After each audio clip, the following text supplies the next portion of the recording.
Smart TV ini pakai layar 4K, QLED, bisa 120 Hz, sudah support HDR10+, dan ada juga Dolby Atmos-nya di sini ya.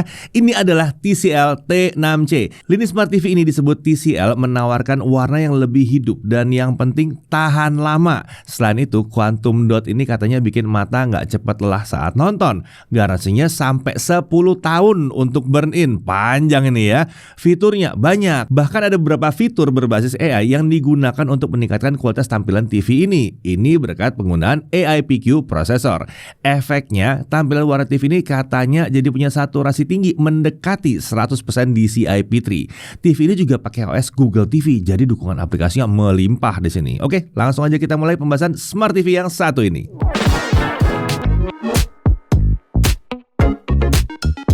It's time to change to QLED. Ya, menurut TCL ini sudah waktunya untuk ganti TV QLED. TCL sendiri sudah terbilang berpengalaman sekali di dunia QLED dengan 2.485 paten global terkait QLED yang sudah mereka kreasikan. Karena itu, mereka menghadirkan beberapa lini Smart TV QLED mereka ke Indonesia, termasuk T6C ini yang diposisikan untuk mengisi kelas menengah. Bersama T6C ini, mereka juga membawa lini V5C yang diposisikan di kelas terjangkau, serta C6KS yang diposisikan di kelas premium. Untuk lini T6C, Smart TV ini hadir dalam 6 pilihan ukuran mulai dari 43 inci, 50 inci, 55 inci, 65 inci, 75 inci sampai 85 inci.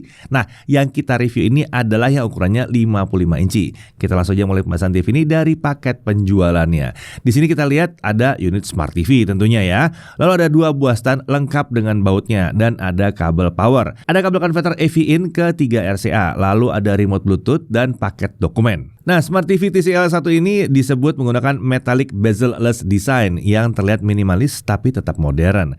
Tebal bezel kiri atas kanan ada di kisaran 8 mm saja, sementara bezel bawah layar tuh agak lebih tebal di kisaran 15 mm. Tapi wajar ya untuk sebuah TV ya. Nah, di dasar TV ini terdapat sebuah tombol power yang juga merangkap sebuah tombol kontrol dari TV yang satu ini. Terdapat pula 2 unit speaker yang ditempatkan di area kiri dan kanan dasar TV ini. Selain itu ada juga 2 buah stand atau kaki-kaki yang terletak di ujung kiri kanan area dasar TV. Stand ini terbilang cukup kokoh ya, dan ini mengangkat TV sekitar 5 cm dari permukaan meja. Ini agak sedikit kurang tinggi kalau mau pasang soundbar di bawah TV-nya. Jadi kalau butuh pakai soundbar tambahan, kita harus menempatkannya di depan TV. Beralih ke sisi belakang, di sini ada area yang sedikit menonjol di area tengah bawah. Ada lubang mounting VESA 200x200 mm di area yang satu ini. Di sebelah kiri area tersebut ada konektor power, sementara di sebelah kanan area tersebut ada konektor I/O yang semuanya menghadap ke samping kiri. Untuk dimensinya tanpa stand adalah 122x70x8 cm, sementara dengan stand adalah 122x75x26 cm. Untuk spesifikasi, layarnya ini ukuran 55 inci untuk yang kita uji ya. Resolusinya adalah 4K 3840x2160 pixel ya. Panelnya HVA dari TCL. Ini HVA ya, bukan VA. Beda tuh ya, beda. HVA ini banyak disebut sebagai IPS level ya. Lebih mirip ke IPS atau bahkan ya mirip banget, sama banget lah sama IPS. Kalau menurut TCL, panel tersebut menawarkan kontras yang lebih tinggi dan detail gambar yang lebih tajam. Selain itu, panel ini juga menawarkan viewing angle yang luas, lebih dari 178 derajat horizontal dan vertikal. Untuk teknologi layarnya tentunya pakai QLED. QLED ini disebut TCL kekinian ya, serta aman dan nyaman membuat mata kita tidak cepat lelah saat menonton. Refresh rate-nya up to 120 Hz, tapi untuk resolusi 4K kita cuma dapat sampai 60 Hz. Untuk video prosesornya pakai AI PQ prosesor. HDR-nya dia pakai HDR10+ dan ada Dolby Vision juga. Dilengkapi juga dengan fitur penunjang tampilan seperti AI Clarity, AI Color, AI Contrast, AI HDR. Untuk audio dia 2 speaker di sini, sudah support Dolby Atmos. OS-nya menggunakan Google TV dan Google Assistant serta Chromecast built-in tentunya jadi tersedia di sini ya. Untuk konektivitas dia punya Wi-Fi, Bluetooth dan Ethernet. Untuk TV-nya ini digital dan analog sudah didukung di sini dan tentunya mendukung DVB-T2 yang digunakan TV digital di Indonesia. Jadi kalau menonton siaran TV digital lokal cukup pasang antena aja, nggak perlu STB tambahan lagi.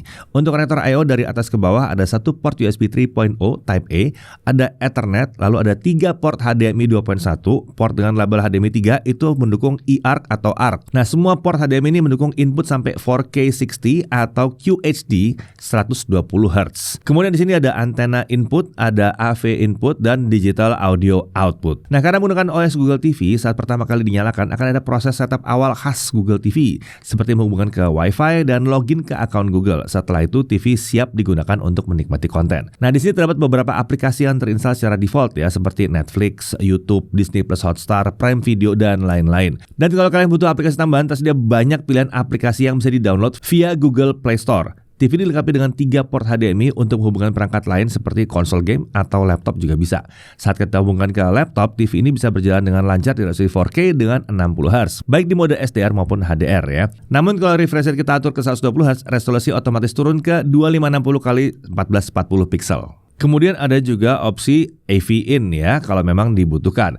Kalau mau casting konten, kita bisa pakai Chromecast. Tinggal aktifkan saja dari smartphone, tablet, atau laptop kita, dan konten akan tampil di TV dengan ukuran tampilan yang besar. Sementara kalau mau casting dari perangkat Apple, bisa pakai Apple AirPlay kok, tenang. Nah, kalau butuh mutar file dari storage berbasis USB, kita bisa pakai port USB. Ini bisa untuk file video, audio, dan gambar juga. Selain itu, port USB ini juga bisa digunakan untuk memasang perangkat input seperti keyboard. Nah, ini bisa mempermudah kita kalau mau melakukan input teks ke TV. Nah, untuk navigasi terdapat sebuah tombol fisik di bagian dasar TV ini yang juga merangkap sebagai tombol power. Sayangnya ini agak kurang praktis ya saat digunakan, jadi lebih baik sih gunakan remote bawaan TV-nya aja.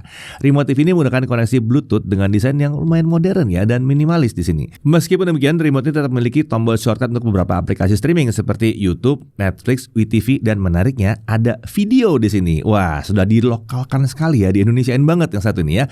Remote ini juga mendukung voice input ke TV. Ada tombol yang harus ditekan dan ditahan saat kita menyebut perintah ke Google Assistant. Contohnya seperti ini. Open YouTube. Opening YouTube for Android TV. Open Netflix. Opening Netflix.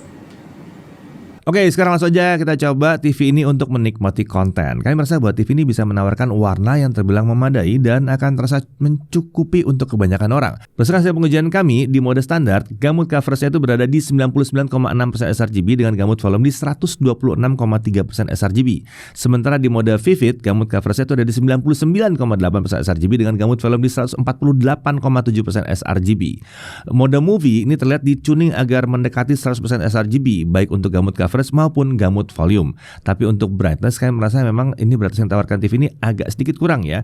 Berdasarkan pengujian kami, brightness yang ditawarkan tuh hanya mencapai 190 nits saja di mode standar untuk yang SDR. Sementara untuk HDR, brightness ada di kisaran 320 nits. Tentunya ini bukan yang super terang ya, ini sekedar mencukupi saja. Nah, bagaimana dengan HDR10 dan Dolby Vision? Saat kami coba ini bisa berjalan dengan baik ya. Untuk HDR10, preset tampilan tersedia terbilang mirip dengan di mode SDR. Sementara untuk Dolby Vision, tersedia preset Dolby Vision Bright dan Dolby Vision Dark. Nah, kalau bicara soal viewing angle, sayangnya kami merasa ada pergeseran warna dan kontras yang bisa agak mengganggu sebetulnya. Warna jadi terlihat sangat pudar kalau kita melihat TV dari posisi yang tidak tegak lurus dari depan TV. Kemudian, fitur motion clarity atau biasa disebut dengan MEMC itu juga tersedia di sini. Ini berfungsi agar konten dengan frame rate rendah tampil seakan-akan punya frame rate yang tinggi. Secara standar, ini akan aktif di berbagai preset tampilan. Kalau rasanya tidak dibutuhkan, ini bisa kita matikan kok ya. Lalu untuk upscaler juga tersedia di sini. Ini bisa membuat konten 720p bahkan ya tampil relatif baik di TV ini. Nah, untuk audio, speaker TV ini secara standar bisa menghasilkan suara yang terasa cukup rapih ya. Detailnya memang belum yang terasa luar biasa banget, tapi setidaknya kita bisa mendapatkan mid dan treble yang rapih serta ada bassnya lah sedikit di sini. Tentunya karena hanya menggunakan 2 buah speaker, kita masih belum bisa mendapatkan efek surround seperti yang luar biasa melingkupi kita. Nah, kalau merasa butuh sistem audio tambahan, tenang, TV ini mendukung output digital audio, bisa pakai eARC dan bisa pakai Bluetooth juga. Saya memang di sini tidak ada dukungan output analog audio. Nah, untuk navigasi di Google TV dan di aplikasi streaming ini terasa cukup lancar ya. Dalam aplikasi pun tidak terasa ada lag-lag yang mengganggu di sini. Terkait menu pengaturan, TCL menyediakan overlay menu yang tampil di sisi bawah layar. Kita bisa mengakses berbagai setting dari menu ini termasuk untuk picture mode, sound mode, dan banyak lagi. Kalau butuh membuka menu pengaturan utama, kita juga bisa melalui overlay yang satu ini. Nah, kalau butuh pengaturan lebih lanjut untuk picture mode atau sound mode, menu pengaturan akan muncul sebagai overlay di sisi kiri layar. Jadi kita bisa melihat langsung efek pengaturan yang dilakukan. Ya, ini TV yang bener nih, nggak usah repot-repot tutup aplikasi dulu, nyeting balik lagi ke aplikasi, nggak usah. Sekarang mari kita coba TV TCL ini untuk main game. Gimana? Nah, di sini ada pengaturan untuk game master. Secara standar ini diatur ke auto. Nah, kalau ini aktif, kita bisa membuka game bar. Game bar ini berisikan beberapa fitur gaming yang ditawarkan oleh TV ini seperti virtual aim dan ALLM. Sayangnya saat diuji tidak ada VRR di TV ini. Jadi fitur gamingnya terasa agak minim untuk kelas harganya. Nah, kita coba nih main game dengan laptop gaming. ALLM terlihat bekerja dengan baik dan TV otomatis masuk ke mode tampilan game. Di mode ini pengaturan motion secara otomatis dinonaktifkan. Ini akan membantu mengurangi input lag tentunya ya. Secara umum main game di TV ini terbilang nyaman, input lagnya nggak kerasa dan ukuran 55 inci di TV ini menawarkan tampilan ukuran yang relatif besar dan kualitasnya terbilang mencukupi juga. Oke, sekarang kita bahas konsumsi dayanya. Di preset tampilan standar TV ini untuk konten non HDR konsumsi dayanya ada di kisaran 30 sampai 50 watt, sementara di preset lain rata-rata konsumsi daya ada di 80 sampai 87 watt. Untuk konten HDR dan Dolby Vision, konsumsi daya di semua preset itu masih di kisaran yang sama ya, di 85 sampai 90 watt. Ini masih terbilang cukup wajar untuk sebuah Smart TV 55 inci. Nah, untuk harganya TCL T6C dengan ukuran layar 55 inci ini dijual dengan harga kisaran 7.499.000. Sementara untuk varian ukuran layar yang lain 75 inci harganya di 15.499.000, sementara yang 85 inci itu harga di 21.499.000. Di atas T6C ini TCL juga menghadirkan lini C6KS. Ini tentunya sudah menggunakan QD dan pakai backlit mini LED. Sudah ada fitur hands-free voice control juga di sini. Sementara untuk yang lebih terjangkau ada V5C. Kalau yang ini sudah pakai panel HVA yang sama dengan T6C tapi tidak pakai QD. Terkait varian ukuran layar dan harga dari kedua lini tersebut langsung cek aja link di deskripsi video ini, oke? Nah, semua TV QLED dari TCL termasuk T6C ini dapat garansi ekstra 10 tahun untuk burn-in. Oke, kita masuk ke hal yang perlu diperhatikan. Pertama, refresh rate sampai 120 Hz tapi bukan untuk resolusi 4K. Kalau 4K itu cuma 60 Hz. Kalau mau sampai 120 Hz kita harus turunkan ke QHD atau Full HD.